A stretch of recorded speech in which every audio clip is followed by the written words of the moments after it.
ಎಲ್ರಿಗೂ ನಮಸ್ಕಾರ. Welcome back to Smitha's kitchen. ನಾನು ಇವತ್ತು ಒಂದು ಹೆಲ್ದಿಯಾಗಿರೋ ರೆಸಿಪಿ ಮಾಡ್ತಾ ಇದ್ದೀನಿ. ಮೂಲಂಗಿಲಿ ರಾಯ್ತ ಅಥವಾ ಮೂಲಂಗಿ ಮೊಸರು ಬಜ್ಜಿ ಹೇಗೆ ಮಾಡ್ಕೊಳ್ಳೋದು ಅಂತ ಇವತ್ತಿನ ಈ ವಿಡಿಯೋದಲ್ಲಿ ಶೇರ್ ಮಾಡ್ತಾ ಇದ್ದೀನಿ. ನೀವು ಇದನ್ನು ತುಂಬ ಕಡಿಮೆ ಟೈಮಲ್ಲಿ ಕಡಿಮೆ ಇಂಗ್ರೀಡಿಯೆಂಟ್ಸ್ನ ಉಪಯೋಗಿಸ್ಕೊಂಡ್ಬಿಟ್ಟು ತುಂಬಾ ಹೆಲ್ದಿಯಾಗಿ ಮಾಡ್ಕೊಳ್ಬೋದು. ನಾನಿವತ್ತು ರೊಟ್ಟಿ ಜೊತೆ ಸೈಡ್ ಡಿಶ್ ಆಗಿ ಮಾಡ್ಕೊಂಡಿದ್ದೆ. ನೀವು ರೊಟ್ಟಿ ಜೊತೆನಾದರೂ ಮಾಡ್ಕೊಳ್ಬೋದು, ಇಲ್ಲ ಅಂದರೆ ಪಲಾವು ಅಥವಾ ರೈಸ್ ಬಾತ್ಗಳನ್ನು ಮಾಡ್ಕೊಂಡಾಗಲೂ ಕೂಡ ಮೊಸರು ಬಜ್ಜಿ ಥರನೇ ಮಾಡ್ಕೊಳ್ಬೋದು. ತುಂಬಾ ರುಚಿಯಾಗಿರುತ್ತೆ.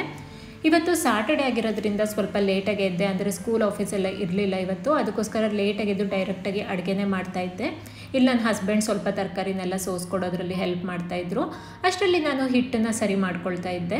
ಹಿಟ್ಟು ಸರಿ ಮಾಡ್ಕೊಂಡಿದ್ದ ನಂತರ ನಾನಿಲ್ಲಿ ಸ್ವಲ್ಪ ತರಕಾರಿಗಳನ್ನು ಕೂಡ ಕಟ್ ಮಾಡಿಕೊಂಡೆ ಪಲ್ಯಕ್ಕೆ.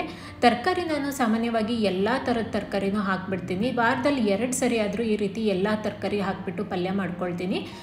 ರೊಟ್ಟಿಗಂತೂ ತುಂಬಾ ಚೆನ್ನಾಗಿರುತ್ತೆ. ಅದರಲ್ಲೂ ಜೋಳದ ರೊಟ್ಟಿಗಂತೂ ಈ ಕಾಂಬಿನೇಷನ್ ಪಲ್ಯ ಅಂತೂ ಸಖತ್ತಾಗಿರುತ್ತೆ. ಹೀರೆಕಾಯಿ, ಜವಳಿಕಾಯಿ, ಆಲೂಗೆಡ್ಡೆ, ಬದನೆಕಾಯಿ ಮತ್ತು ಏನಾದರೂ ಕಾಳಿದ್ರೆ ಕಾಳನ್ನು ಕೂಡ ಹಾಕ್ಕೊಳ್ತೀನಿ. ಅವರೆಕಾಳು ಇದ್ದರೆ ಅದನ್ನು ಹಾಕ್ಕೊಳ್ತೀನಿ, ಇಲ್ಲ ಅಂದರೆ ಕಡಲೆಕಾಳನ್ನ ನೆನೆಸ್ಬಿಟ್ಟು ಹಾಕ್ಕೊಳ್ತೀನಿ. ತುಂಬಾ ಚೆನ್ನಾಗಿರುತ್ತೆ. ಯೂಶಲಿ ನಾನು 2 ಥರ ಮಿಕ್ಸ್ಡ್ ಪಲ್ಯ ಮಾಡ್ತೀನಿ. ಒಂದು ಈ ತರಕಾರಿಗಳನ್ನೆಲ್ಲ ಹಾಕಿ ಮಾಡ್ತೀನಿ, ಇನ್ನೊಂದು ಕ್ಯಾರೆಟ್, ಬೀಟ್ರೋಟ್, ಬೀನ್ಸು, ಆಲೂಗೆಡ್ಡೆ ಎಲ್ಲ ಹಾಕಿಬಿಟ್ಟು ಚಪಾತಿಗೆ ಪಲ್ಯ ಮಾಡ್ಕೊಳ್ತೀನಿ. ಅದು ಕೂಡ ತುಂಬಾ ರುಚಿಯಾಗಿರುತ್ತೆ. ಹೀಗೆ ಎಲ್ಲ ತರಕಾರಿಗಳನ್ನು ಹಾಕಿಬಿಟ್ಟು ಪಲ್ಯ ಮಾಡುವಾಗ ಮನೆಯಲ್ಲಿ ಸೊಪ್ಪು ಯಾವುದಿರುತ್ತೆ ಅದನ್ನು ಕೂಡ ಮಿಕ್ಸ್ ಮಾಡಿಬಿಡ್ತೀನಿ. ಇವತ್ತು ಮನೇಲಿ ಮೆಂತ್ಯ ಸೊಪ್ಪಿತ್ತು, ಮೆಂತ್ಯ ಸೊಪ್ಪು ಹಾಕಿಬಿಟ್ಟು ಪಲ್ಯ ಮಾಡಿಕೊಂಡೆ. ತುಂಬಾ ಚೆನ್ನಾಗಿತ್ತು. ನಿಮಗೂ ಈ ರೆಸಿಪಿದು ವಿಡಿಯೋ ಬೇಕು ಅಂತ ಅಂದರೆ ನಾನು ಕಮೆಂಟ್ ಸೆಕ್ಷನಲ್ಲಿ ಕಮೆಂಟ್ ಮಾಡಿ ತಿಳಿಸಿ. ಖಂಡಿತವಾಗ್ಲೂ ನೆಕ್ಸ್ಟ್ ವಿಡಿಯೋದಲ್ಲಿ ನಾನು ಈ ರೆಸಿಪಿನ ಶೇರ್ ಮಾಡ್ತೀನಿ. ಹಾಗೆ ಕುಕ್ಕರಿಗೆ ಪಲ್ಯಕ್ಕೆ ಒಗ್ಗರಣೆ ಹಾಕ್ಕೊಂಡ್ಬಿಟ್ಟು ಕುಕ್ಕರ್ ವಿಸಲ್ ಆಗೋ ಅಷ್ಟರಲ್ಲಿ ಮೊಸರು ಬಜ್ಜಿ ಕೂಡ ಮಾಡ್ಕೊಂಡು ಬಿಡೋಣ ಅಂದ್ಕೊಂಡೆ. ಮೂಲಂಗಿನೂ ಇದ್ದಿದ್ದು ನೋಡಿಬಿಟ್ಟು ಮೂಲಂಗಿ ಮೊಸರು ಬಜ್ಜಿನೇ ಮಾಡ್ಕೊಳ್ಳೋಣ ಅಂದ್ಬಿಟ್ಟು ನಾನಿಲ್ಲಿ 2 ಮೂಲಂಗಿ ತೊಗೊಂಡಿದ್ದೀನಿ.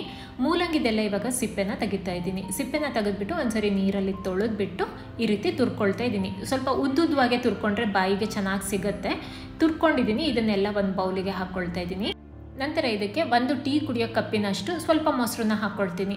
ಮೊಸರು ನಿಮಗೆ ಬೇಡ ಅಂದರೆ ಸ್ಕಿಪ್ ಕೂಡ ಮಾಡ್ಕೊಳ್ಬೋದು, ಆದರೆ ಮೊಸರು ಹಾಕ್ಕೊಂಡ್ರೆ ಚೆನ್ನಾಗಿರುತ್ತೆ. ಹಾಗೆ ಸ್ವಲ್ಪ 1/4 ಲೋಟದಷ್ಟು ನೀರನ್ನು ಸೇರಿಸ್ಕೊಂಡು ರುಚಿಗೆ ತಕ್ಕಷ್ಟು ಉಪ್ಪನ್ನು ಹಾಕಿ ಒಂದ್ಸರಿ ಎಲ್ಲದನ್ನು ಚೆನ್ನಾಗಿ ಮಿಕ್ಸ್ ಮಾಡ್ಕೊಳ್ತೀನಿ. ಪೂರ್ತಿ ಮೂಲಂಗಿಗೆ ಹೊಂದ್ಕೊಳ್ಳೋವರೆಗೂ ಮಿಕ್ಸ್ ಮಾಡ್ಕೊಳ್ಳೋಣ.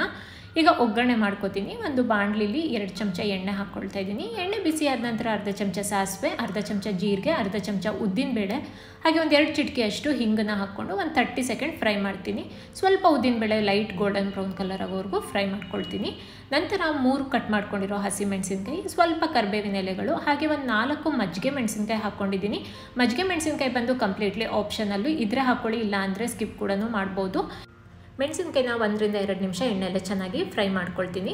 ಫ್ರೈ ಆಗಿದ ನಂತರ ಸ್ವಲ್ಪ ತಣ್ಣಗಾದ ನಂತರ ಮೂಲಂಗಿ ಮತ್ತು ಮೊಸರಿಗೆ ಈ ಒಗ್ಗರಣೆನ ಹಾಕಿಬಿಟ್ಟು ಮಿಕ್ಸ್ ಮಾಡ್ಕೊಳ್ತಾ ಇದ್ದೀನಿ. ಮಜ್ಜಿಗೆ ಮೆಣಸಿನ್ಕಾಯಿ ಹಾಕೋದ್ರಿಂದ ಟೇಸ್ಟ್ ಇನ್ನೂ ಚೆನ್ನಾಗಿರುತ್ತೆ ಮತ್ತು ತಿನ್ನಲಿಕ್ಕೂ ಮೆಣಸಿನ್ಕಾಯಿ ಚೆನ್ನಾಗಿ ಅನಿಸುತ್ತೆ. ಇದ್ರೆ ಹಾಕ್ಕೊಳ್ಳಿ, ಇಲ್ಲ ಅಂದರೆ ಆವಾಗಲೇ ಹೇಳ್ದಂಗೆ ಸ್ಕಿಪ್ ಕೂಡ ಮಾಡ್ಬೋದು. ಇದೆಲ್ಲ ಮಿಕ್ಸ್ ಮಾಡಿದ್ರೆ ನಮಗೆ ಟೇಸ್ಟಿಯಾಗಿರೋ ಹೆಲ್ದಿಯಾಗಿರೋ ಮೂಲಂಗಿ ಮೊಸರು ಬಜ್ಜಿ ಅಥವಾ ಮೂಲಂಗಿ ರಾಯ್ತ ರೆಡಿಯಾಗಿದೆ. ಈ ಕಡೆ ರಾಯ್ತ ಮಾಡ್ಕೊಂಡಿದ್ದ ನಂತರ ರೊಟ್ಟಿ ಕೂಡ ಮಾಡಿಕೊಂಡೆ. ಕುಕ್ಕರ್ ವಿಸಲ್ ಕೂಡ ಆಗಿತ್ತು ಪಲ್ಯದ್ದು. ಈ ಜೋಳದ ರೊಟ್ಟಿ ಜೊತೆ ಅಂತೂ ಸಖತ್ತಾಗಿತ್ತು ಸೈಡ್ ಡಿಶ್ ಆಗಿ ರಾಯ್ತ. ನೀವು ಕೂಡ ಖಂಡಿತವಾಗ್ಲೂ ಟ್ರೈ ಮಾಡಲೇಬೇಕಾದಂಥ ಒಂದು ರೆಸಿಪಿ ಇದು. ಹಾಗೆ ಇದು ಹೆಲ್ತಿಗೆ, ಪೈಲ್ಸಿಗೆಲ್ಲ ಒಳ್ಳೆಯದಾಗಿರೋದ್ರಿಂದ ವಾರಕ್ಕೆ 1 ಸರಿ ಆದರೂ ಈ ರೀತಿ ಮೊಸರು ಬಜ್ಜಿನ ಮಾಡ್ಕೊಂಡು ತಿಂದರೆ ತುಂಬಾ ಚೆನ್ನಾಗಿರುತ್ತೆ.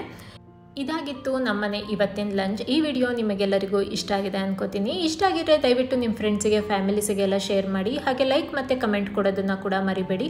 ಯಾರೆಲ್ಲ ನನ್ನ ಚಾನಲ್ನ ಹೊಸದಾಗಿ ನೋಡ್ತಾ ಇದ್ದೀರೋ ಅವರೆಲ್ಲ ಈಗಲೇ ಹೋಗಿ ಸಬ್ಸ್ಕ್ರೈಬ್ ಮಾಡಿ, ಪಕ್ಕದಲ್ಲಿರೋವಂಥ ಬೆಲ್ ಐಕಾನ್ನ ಪ್ರೆಸ್ ಮಾಡಿ.